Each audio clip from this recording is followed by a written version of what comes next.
if you were following along with the drama of last season's Euphoria, there was a lot of talk about Sam Levinson, the creator of Euphoria, and the way he treated certain people on set, and how some people were uncomfortable and some people weren't uncomfortable. Yeah. And Barbie didn't like the way the direction of her character was going. In season 1, she had such a crucial part of the show. In season 2, you could tell she was cut out of so much. Yeah. Like, you could just tell that all of a sudden it would turn to her and she'd say one word and the scene would be over. And it was like, wow, you can tell that there has been obvious cuts of this. And, there were rumors that she wasn't happy with her character's progression in the show and thought that she deserved more, and wasn't given that. And it seems like nobody knows whether she was fired off the show or if she left herself or what went down, but she did post this on her Instagram story. She said, after 4 years of getting to embody the most special and I hate this word because I can't say it, and it makes enigma. It's enigma, but wait, you don't. It's, no, it's enigma, but it's with enigmatic. I don't know that one. Enigmatic. Enigmatic. Like it's enigma. Oh, and but enigmatic. Enigmatic. Enigmatic. He took the money with an enigmatic smile. Yeah, I mean, Jesus Christ, I'm probably butchering that. Character, Kat, I'm having to say a very teary-eyed goodbye. I hope many of you could see yourself in her like I did, and that she brought you joy to see her journey into the character she is today. I put all my care and love into her, and I hope you guys could feel it. Love you, Catherine Hernandez. Heart emoji, cat emoji. This, from a fan perspective, sucks because I think season 1, Kat was awesome.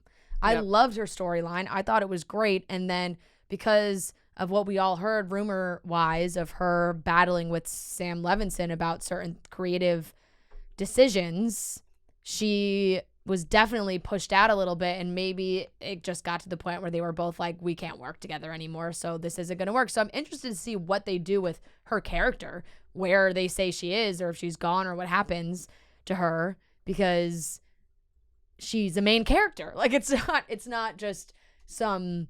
Yes, she was definitely, it felt like we saw way less of her in the second season, but in the grand scheme of the story, she's very much involved. Yeah, I agree. I think that there's definitely, in our opinion, should be addressed in the show what happened to her character, but I actually think they're going to take the route of not addressing it. Right. I think she's going to be cut out. I think she just moves away. I think that a lot of things were left open. Mm-hmm. For interpretation for the next season. And so I think they're going to focus more on those things rather than where she didn't even have a big role in the second season. So nobody's really wondering what happened with her character, more like they're wondering what happened to her as an actress in real life. Yeah. I think that's where the concern comes. But nobody's like, what happened to Kat in the second season? Because she was written out of all of it. So everyone's like, what happened that she was written out, not what's going on with her character. So I think in the next season, I think it's just going to be a lot focused on, is Angus Cloud alive? Like, is his character alive? Right. What the hell happened with Nate and his dad? And the Cassie stuff. Like, I think it's going to be, and Rue, of course, the main character. But I think they're going to so focus on these things that they are not even going to address the fact that Kat's not there. Right. Because it did feel much more ensemble like in the first season, and then second season really honed in on certain characters. Yeah, there were such main plot points in the second season that every week you were looking for answers. Yeah. Where in the first season kind of felt like there was a lot going on all at once at all times. I don't know how I feel about this Sam Levinson character. Let me tell you, I don't think he's getting a good rep. I don't like.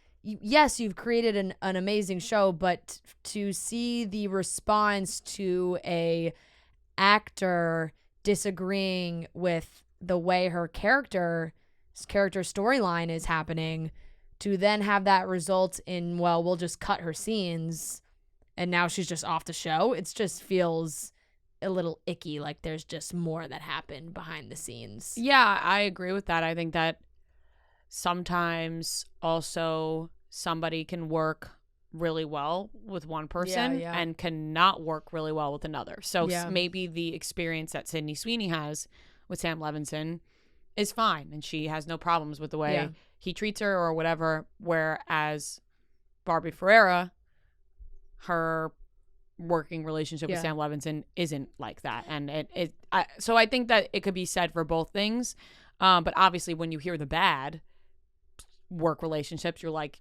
he must suck. I'm a firm believer too that as an outsider, not in the acting world, that when these actors pour so much into these characters and they feel themselves in these characters, they should have some input. Now, it doesn't mean it automatically needs to be listened to and changed to. Of course, there are writers of a show. They have a vision. You want to follow out that vision and see what happens, and a creator of the show has a vision and all those things. But if the actor playing the character is adamant against a storyline, I feel like you kind of gotta give her moment to express how she feels and not have it be that she gets like demoted. Yeah, and I actually do think it's obvious when an actor does care so deeply about the role they're playing, Definitely. like she did with Kat. Like, Yeah. I think she actually, and we hear it when we do interview actors and actresses and they talk about their parts, and you can tell that they talk about the character that they're playing as a real human, right? Like, I'm thinking back to our interview with Zoe Deutsch when she talked about Not Okay, and the way that she was referencing Danny Sanders.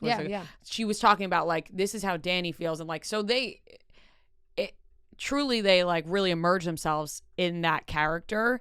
And I think you can tell how much she cared about Kat as a person. And that feels weird saying for me because to us, it's a fake person. To them, they're making something come to real life.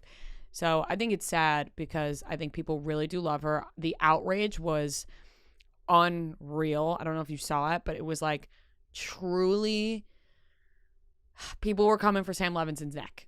Like, they were really Kat's coming at him. Beloved character. And I think it really, she's a very needed character on a show like that. They need to have friends. Like, Yeah. it can't just be Maddie, Cassie, Totally. Rue, whatever. All the Totally. they need to have friends Yeah. that exist in their world. Yeah. Otherwise, it's not real. And not all friends that look exactly the same. Exactly, which I think was a huge part in why she wanted Kat to have more of a storyline rather than, she's just a bigger girl who's experiencing these things. Like, there's elements to her as a person that don't just have nothing to mean do with that. Yeah. Right? So I get that. I think that she was probably Yeah. right in that standpoint of it. It's like, Hey, Sam, big mistake. yeah, you really messed with the wrong fan base. Big mistake. People buddy. are like really not. They're like, oh, let's watch this mess of a season 3. Like, they're like, people are so into Euphoria, but also so down on it. Yeah. Like, they're like, this is a fucking disaster. Where is this going? And I actually, while watching Euphoria last season, I think everyone had the thought, like, where the fuck? Where the Every fuck is week, this like, going? where is Yeah. this going? Like, Yeah. there's so many unanswered questions. Where the fuck is this going? But we'll see, I guess, when season 3 comes out.